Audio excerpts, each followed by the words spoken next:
Hey guys, thanks so much for checking out my channel. Please subscribe, really appreciate it. We just now got a response from the Idaho Department of Corrections about Bryan Kohberger's, what I think are ridiculous complaints now that he is in the max security prison. I'll tell you what the state is now saying about it. I'll tell you what he's been complaining about, which again, like eye roll for me, but whatever. I'll get into all of it in this episode of Bryan Investigates.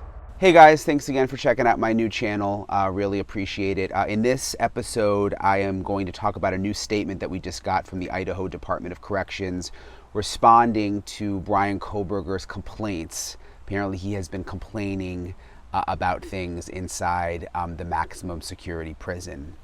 By the way, I'm still, just like my last episode, I found this sort of like kind of cozy place to shoot these episodes while I'm on the road. I have this rental Jeep that I'm in. I don't know why, just like sitting back here, I have all my stuff back here. So it just seemed like an easy place to shoot an episode. But I'm going to get to all of the complaints that Bryan Kohberger has had about the prison in a second. Also, I'm going to talk to you guys about what it's like inside that prison, because I actually got a full 2.5 hour tour of the prison when I was in Idaho a couple of weeks ago. But let me start off by reading you the latest here from the Idaho Department of Corrections. This is in response to Bryan Kohberger complaining about things in prison. And we just got the statement. Idaho Department of Corrections says, "We are aware of Kohberger's complaints about what he considers taunting. Incarcerated individuals commonly communicate with each other in prison. Bryan Kohberger is housed alone in a cell, and Idaho Department of Corrections security staff maintain a safe and orderly environment for all individuals in our custody." So the Department of Corrections has responded to these allegations made by Bryan Kohberger.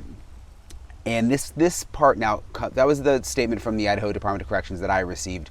This reporting comes from the Daily Mail. They are the ones who have been reporting through sources that Bryan Kohberger has had issues in prison. And what they're saying is inmate number 163214, that's his inmate number, is having a far from smooth sailing experience in prison, that he's been relentlessly tormented by his new jailmates who are shouting through the vents into his cell at all hours of the day. They say that it is rattling Kohberger, driving him crazy. The inmates are tormenting him at night at almost all hours of the day, taunting him through the vents in his cell.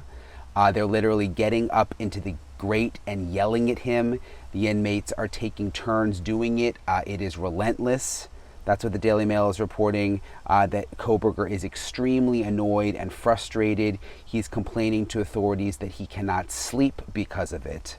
And basically, I guess, has just been making these complaints now for the last couple of days. And apparently the prison doesn't seem to really care, which honestly, like, who really cares? I mean, this guy admitted to killing 4 innocent young college kids, and he is annoyed that he can't sleep in prison. I mean, who cares? So I know that Bryan Kohberger is being housed in the J block of the maximum security prison, which is about 30 minutes or so outside of Boise.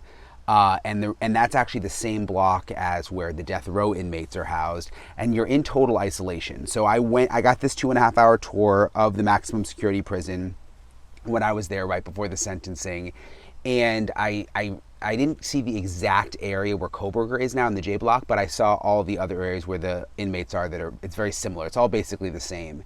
And so he is housed inside a cell by himself 23 hours a day.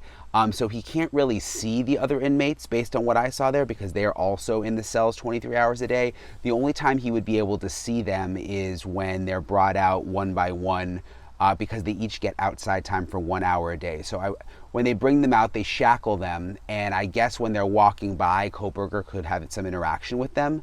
And they're brought out just for 1 hour a day to this sort of outdoor area that's still totally enclosed. I mean, it's outside technically, because the roof, which has a gate on the top, but you can at least see the sun. But you're not actually like outside like what you would see in prison in the movies, where there's a basketball hoop and all of that stuff. It's still kind of inside. So the only time I think that Kohberger would actually see the other inmates is when they are being brought by his cell when they get their hour out each day.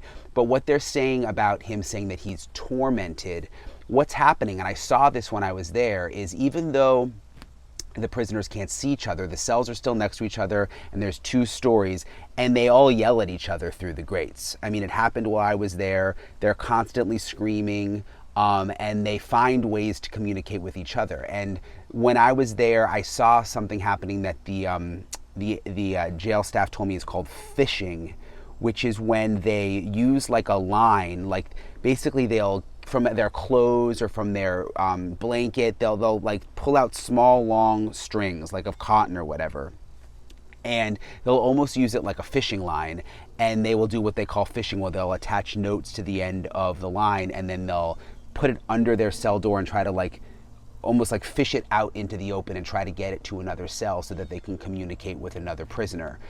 So that may be some of what's going on with Kohberger there, but it sounds to me like they're just yelling through the grates, which when I was there, I heard a lot of yelling. And it was interesting, the jail staff doesn't really seem to do anything about it, because it's kind of like they don't really care.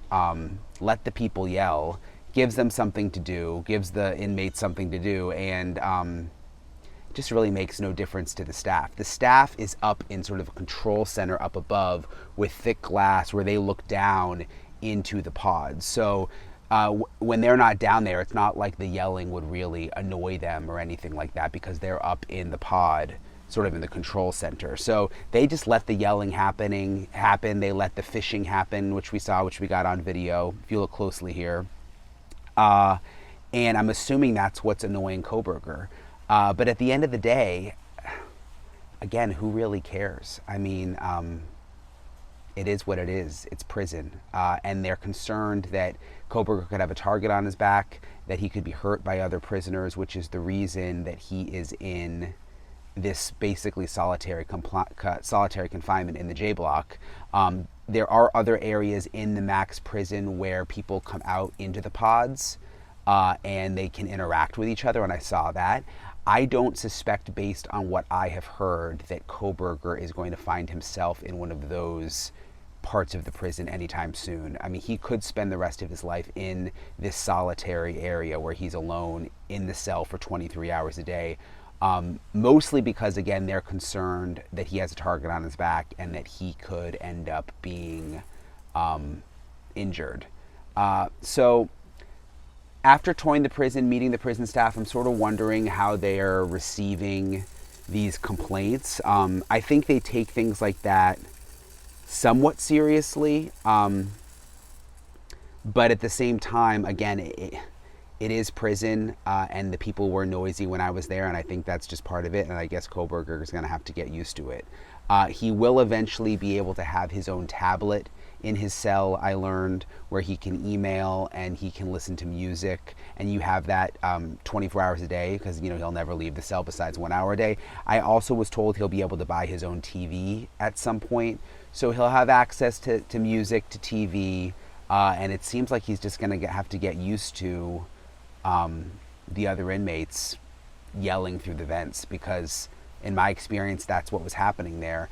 And when I was there, which this was a couple of weeks ago, but there was a hunger strike going on in part of the prison. So there was essentially this battle happening between the prison warden and prison staff and some of the prisoners. And I forget how many people were on a hunger strike. I think it was a couple of dozen at the time. And what they were protesting is, so there were different gangs in the prison, which they try to get rid of, but there's really nothing you can do about it, because a lot of these people were in gangs before they went on the inside, and they're still in these gangs. And there were 2 gangs, and some of the gang members were upset that they weren't housed in the same pods as their other fellow gang members, and were trying to protest to get them moved to different parts of the prison. And as part of that, they were on this hunger strike. And I don't know if it's still going on there. This was happening 3 weeks ago when I was there. So there's kind of a lot going on in the prison right now, because you've got the hunger strike, you've got Kohberger, who is now there, and you can tell that everybody is sort of like, not on edge, but the people who work there know that this is sort of a tense time. And now that you've got Kohberger also complaining, again, I just wonder, if they really care with everything else that's going on there right now. So Chris Madonna was on with Banfield, and he is the director of the Cold Case Foundation, and he's the one with some of this reporting of specifics of what Kohberger says is happening in the prison. And I just want to read you some of what he said to Ashley Banfield. The inmates apparently were waiting on him, and when he got there, they are now making his life absolutely miserable. This is what McDonough is saying. They're utilizing the vent system, they're kicking the doors, they're taunting him, and they're basically, torturing him through psychology. He's complaining, and the guards at this point, the most they can do is write it down and tell him that there's nothing that we can do. You're not in physical harm, which, again, the physical harm is really their main concern here, because they are concerned that someone may want to hurt Kohberger, which I know sounds weird because it's like Kohberger killed these 4 kids and who cares about it. But at the same time, it's the prison's job to keep everybody safe too. And he was sentenced to be there for the rest of his life, so they want to make sure that he stays alive, which is the reason I, again, believe that he is going to stay in solitary confinement there in the J block where he is right now. When I was in Idaho, I interviewed a bondsman, a local bondsman who really knows the prison system well, who explained what it was going to be like for Kohberger in this specific prison and why they were concerned about him having a target on his back. Listen to what he told me. What is this max security prison like? So the max security prison in Idaho is the most secure facility we have in the state, and it is housed with 540 spaces for inmates, and it's got double fences, double razor wire, electronic monitoring all the way around, and it's positioned with 6 other facilities that Idaho has, from community reintroducement to a women's facility and stuff like that, but that is the most secure facility, and it's where death row is housed. What will Bryan Kohberger's life be like there? His life is going to be a little more harsh than what it was in the Ada County Jail. When he was there, we couldn't legally say he was guilty yet. Now he is guilty. He doesn't have all that, kind of back and forth stuff. He is a guilty murderer, and he's going to have to be segregated.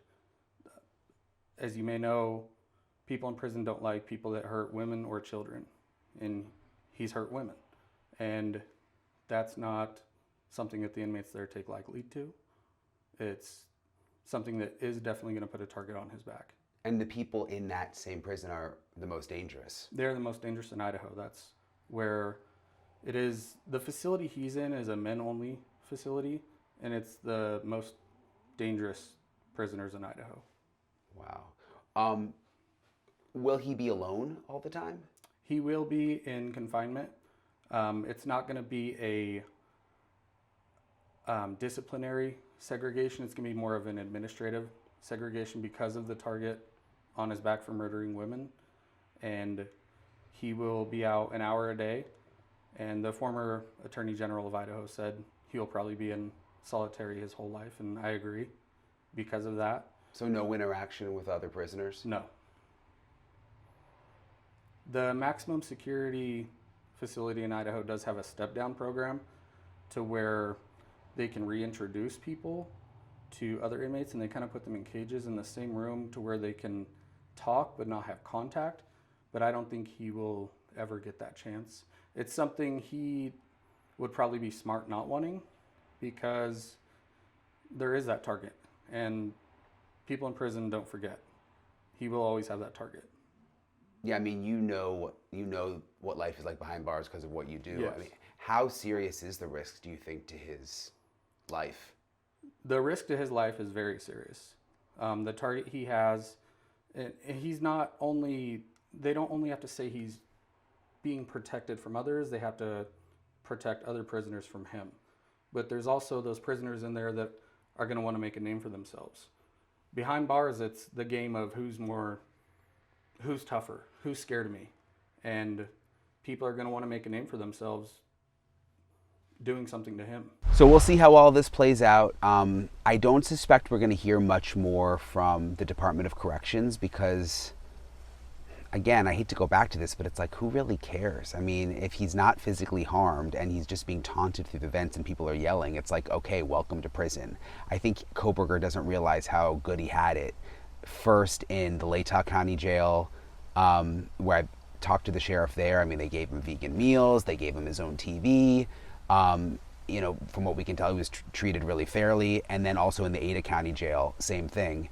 And I think that, you know, you're innocent until proven guilty when you're inside of a jail.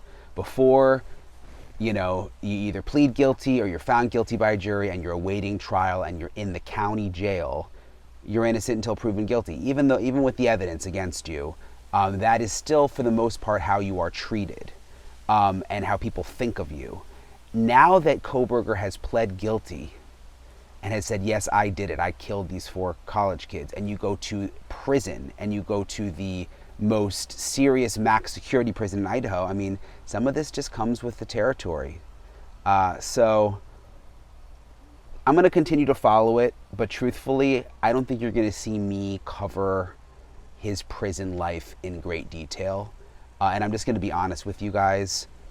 And if things pop up a little, I will, and this is the first thing, and I know people are curious, but for me, I just don't care. I mean, you're in prison, dude. You killed 4 people. You avoided the death penalty. If they're yelling at you through the vents, whatever. So that's the latest. Working on a couple of other videos for this week, some new Kohberger developments. So I'll post those over the next couple of days, and I'll talk to you guys later.